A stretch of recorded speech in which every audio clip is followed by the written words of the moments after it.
April the 25th, 1915, men of the Australian and New Zealand Army Corps landed at Gallipoli. It was on that day the traditions of our fighting forces were born. These stories of their sons and daughters at war we proudly dedicate to the memory of Anzac.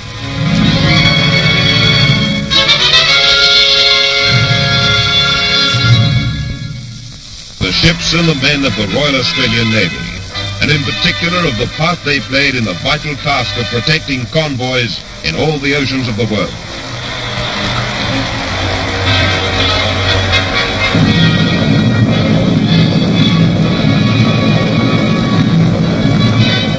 The 8-inch gun cruiser HMAS Australia was the most powerful unit of the RAN when war broke out. One of their early missions in May 1940 was to escort Australian and New Zealand troops en route to Britain.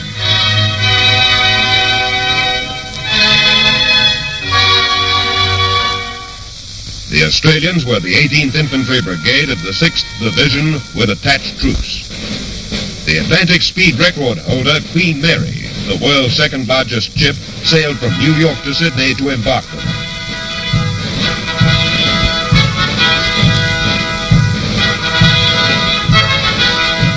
8,000 Australian troops boarded Queen Mary, Mauretania, and Empress of Canada. A contingent of the Royal Australian Air Force travelled with them. Once the troops were aboard, they were the responsibility of the Navy. It was the Navy's job to escort them on their perilous voyage halfway across the world to reinforce embattled Britain. It was upon the Navy that they relied for protection against the submarines lying in wait along the sea lanes, against fast German pocket battleships and other surface raiders, and against air attack.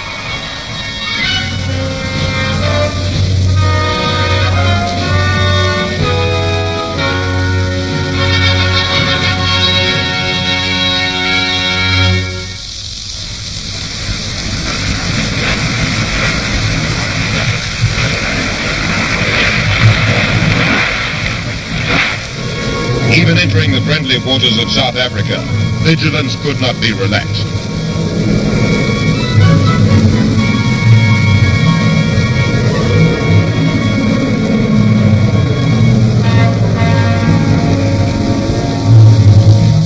Cape Town was the convoy's first port of call since leaving Fremantle. It had been reached without incident or loss.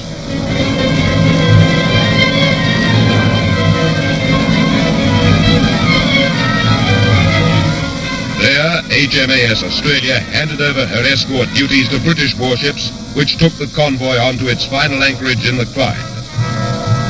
Australian men of war, Sydney, Canberra, and Perth, in company with New Zealand, British, and French warships, escorted convoys from Australia and New Zealand to the Middle East.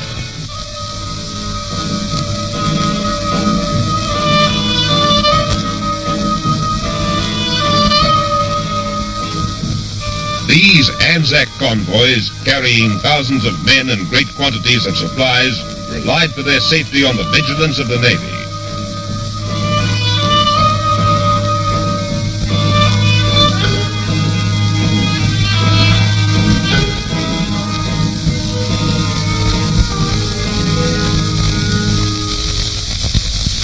In the never-ending battle of the Atlantic, the great movement of ships loaded with troops, munitions, petrol and food from Canada and the United States to Britain, Australian ships like the cruisers Australia and Perth played their part. They helped to escort vital convoys of merchantmen across the Atlantic, where Germany had mustered the bulk of her submarine navy to cut Britain's lifeline, and where every convoy involved a bitter and costly battle. Nature was often hostile too. Merchant men and naval escorts had to face the fury of Atlantic gales.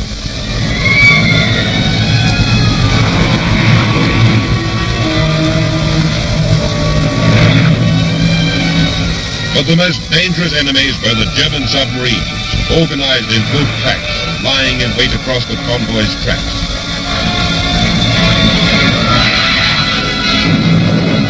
The lucky ones had time to abandon ship. Others weren't so fortunate.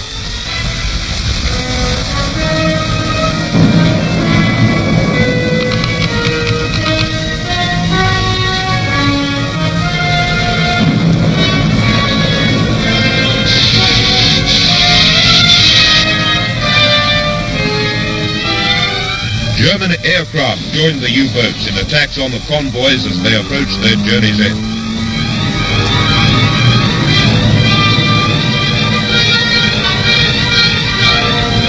The hard-pressed warships of the escort had to face and fight off this new danger.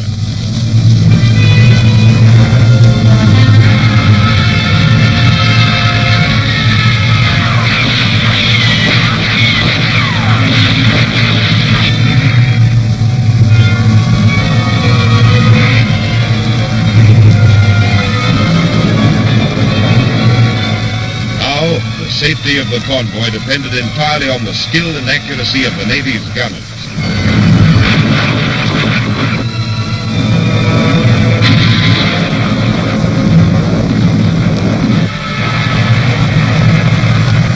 The freighters and the tankers, with their long enduring crews, just had to keep course and take it.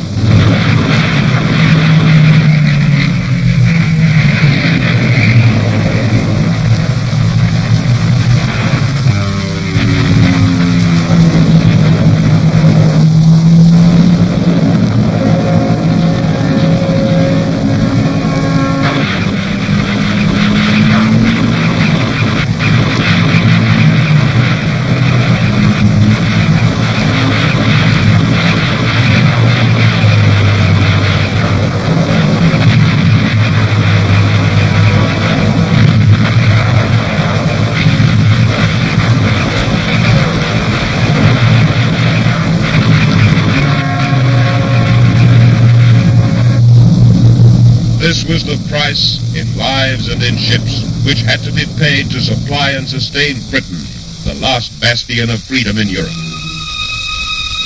In the narrow waters of the Mediterranean, just as in the broad wastes of the Atlantic and the Pacific, there were convoys to be run. Here, too, Australian warships were in the forefront of the action. Sydney and destroyers of the scrap iron flotilla, the sloops Parramatta and Yarra, and later the crews of Perth and the new destroyers Nizam, Napier and Vesta. There was never any lack of action for the ships of the Mediterranean fleet.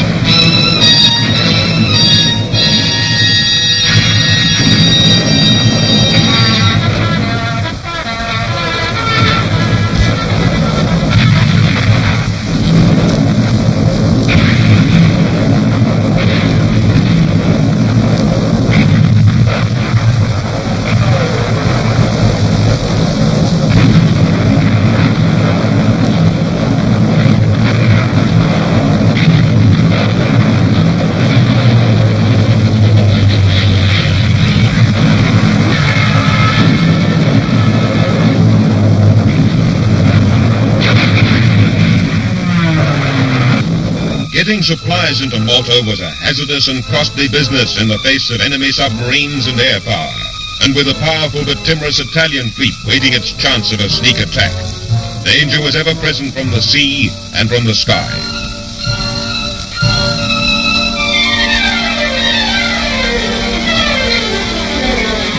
For the naval escort, and particularly the destroyers, it meant never-ending vigilance and never-ending tension.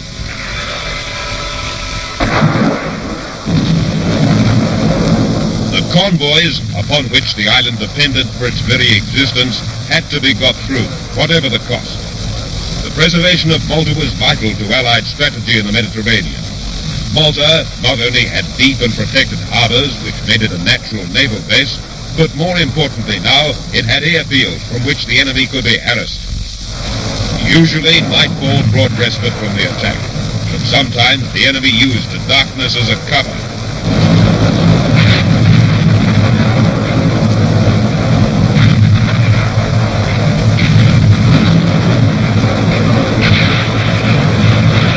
Dawn brought more aircraft to attack out of the rising sea.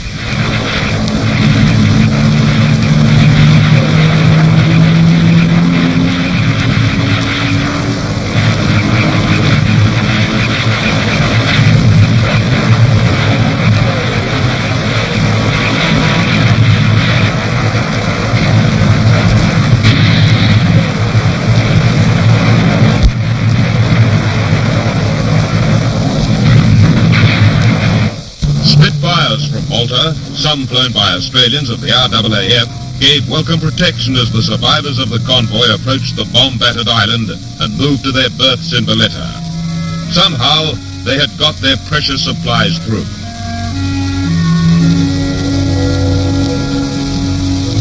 In the Atlantic, the vast and powerful German pocket battleship Admiral Scheer was a different and equally deadly threat to Allied convoys, and Australian warships took part in the hunt for her.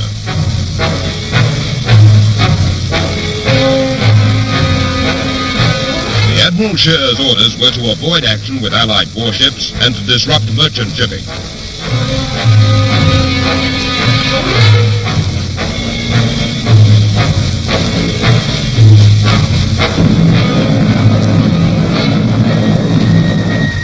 When her commander thought he had a chance of getting captured ships home to Germany, he did not sink them, but put prize crews aboard.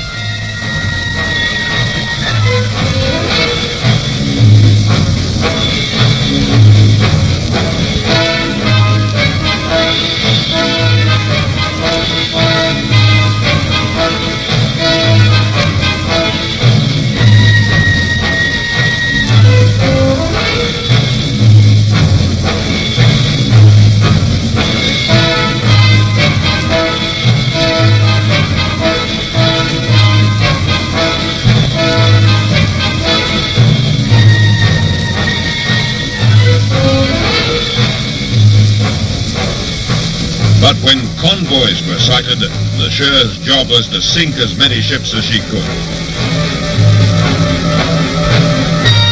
This convoy's only escort was the armed merchant cruiser Jervis Bay, whose captain, Fogarty Fagan, was a former commander at the Royal Australian Naval College.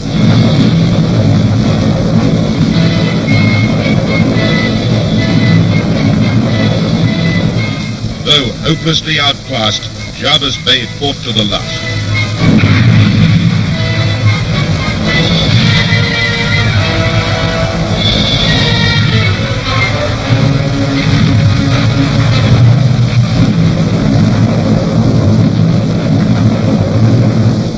Admiral Scheer succeeded in sinking only 5 ships out of 37. Jervis Bay's sacrifice enabled 32 ships of the convoy to escape.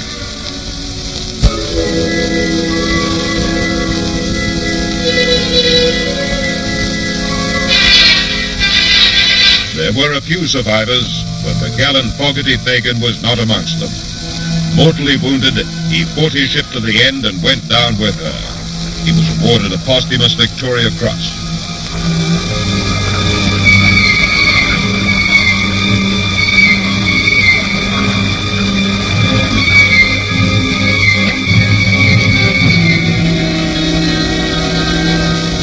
In the Middle East had to be recalled to Australia to meet the new Japanese enemy.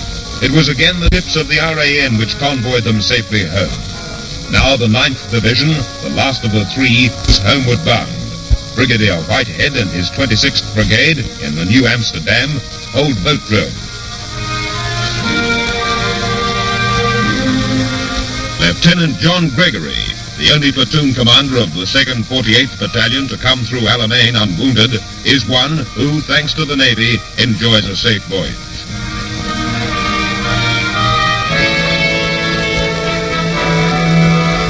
The great movements of ships and troops involved in the return of the AIF threw a heavy strain on the resources of the Royal Australian Navy, and it was a triumph of naval organization that the AIF convoys returned as they had sailed in 1940 without the loss of a single ship.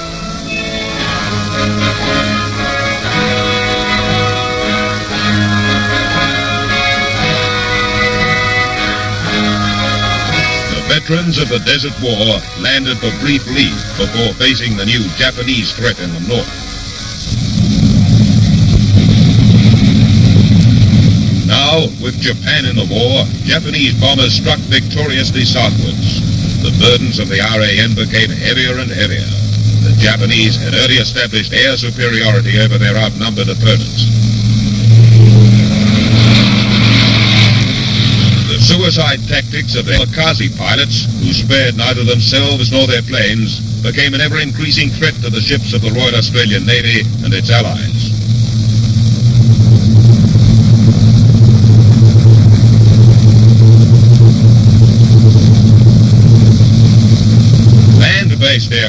formed an integral part of Japan's naval establishment and cooperated closely with carrier aircraft.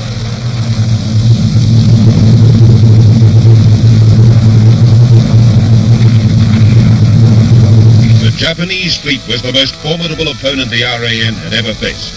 It comprised 11 battleships, 40 cruisers, 10 aircraft carriers, 100 destroyers, and 63 submarines.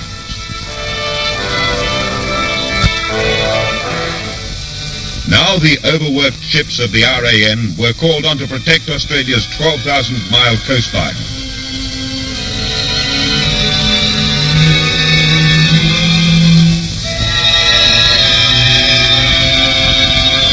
Waters which had long been considered safe became the hunting ground of Japanese submarines.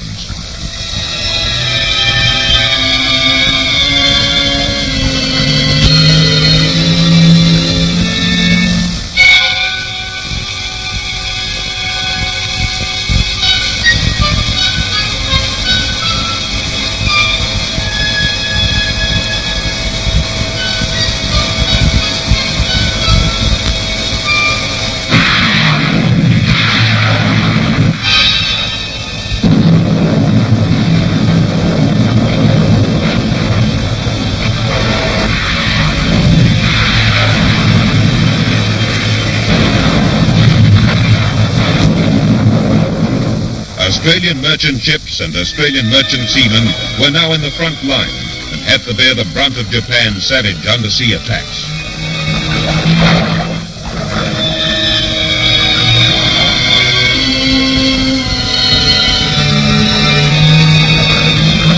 Despite all the efforts of the Navy, losses in ships and men were severe.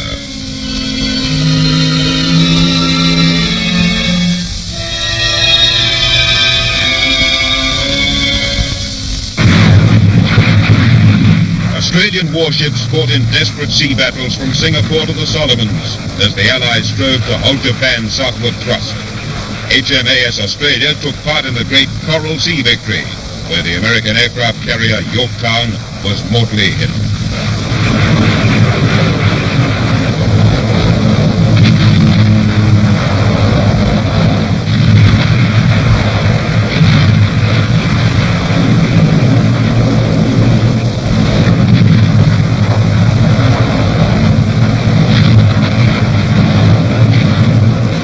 Japanese suicide pilots pressed home their attacks, regardless of death. Despite their sacrifice, Japan suffered a major defeat in the Coral Sea.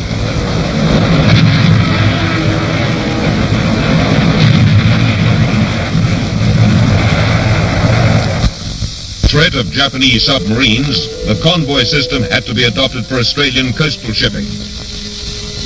The RAAF cooperated with the Navy. The Air Force carried out its own anti-submarine patrols and also worked closely with the RAN in the direct protection of the coastwise convoys.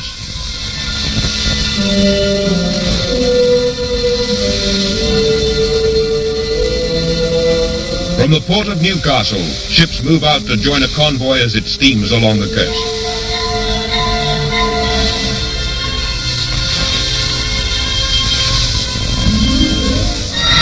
Out to sea, a grim hunter waits for its prey. The RAAF Hudson forms part of the convoy's escort.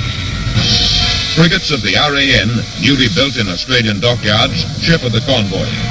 More than 60 corvettes were built in Australia for this purpose and were largely manned by reservists. Overhead, the crew of the Hudson keep watch. The workaday courage of the men of the merchant service manned ships like these earned the Navy's respect. They never knew when hidden death would strike from the sea, but keen eyes are alert for their protection. The Hudson spots the submarine, reports its position to the naval escort, and puts down a marker flare.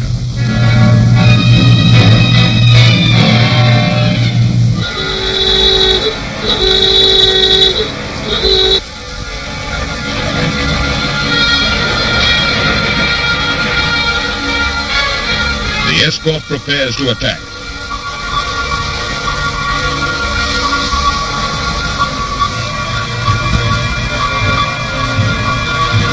Death charges are made ready.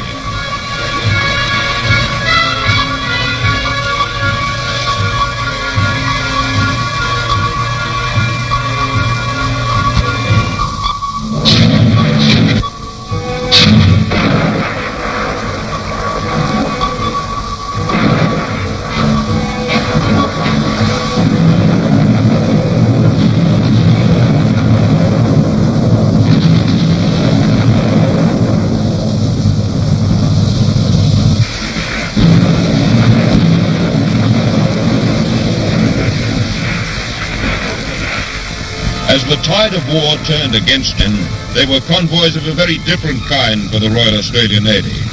When the Allied forces went over to the offensive, ships of the RAN convoyed the assault troops to the attack.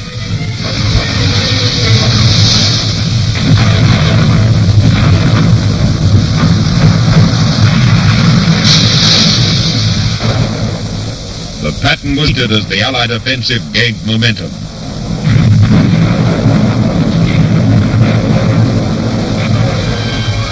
The RAN escorted American and Australian troops.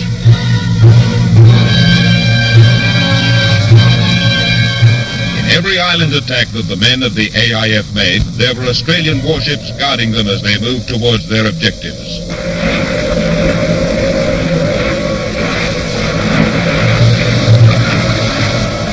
The RAN had protected the AIF as it sailed off to war in 1940. Now in the last great Australian assault by the 7th Division on Balikpapan, the RAN was there to see its army comrades safe ashore.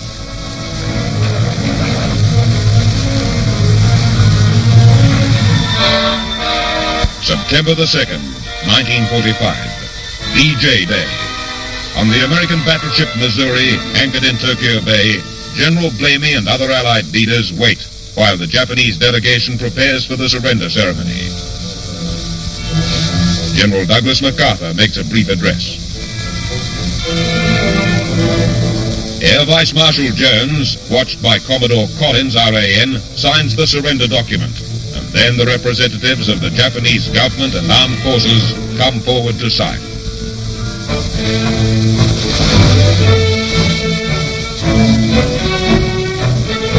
For Commodore Collins, General Blamey, and Air Vice Marshal Jones, RAAF, this was the day of all days they would remember. But for the RAN, the surrender in Tokyo Bay was not the last word. The Australian frigate HMAS Diamantina, for instance, had her own surrender ceremonies at Nauru and Ocean Islands.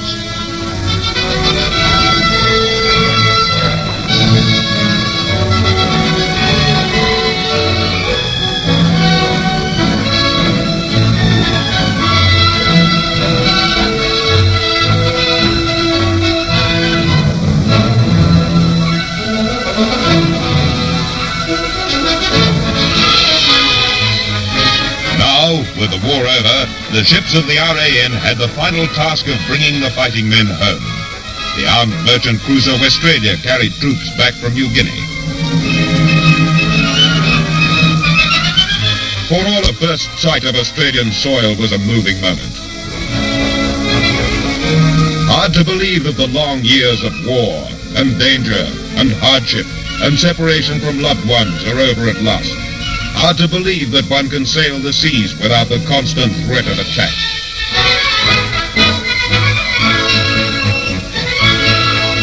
Never approached a Sydney so welcoming.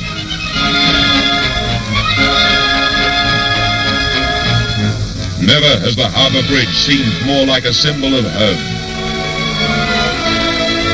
For the Royal Australian Navy, the safe return of the Australian Army marked especially the end of a chapter.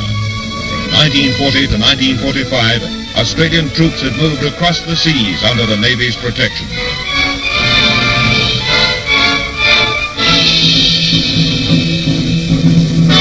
Now, the Navy's last duty to the Army had been performed.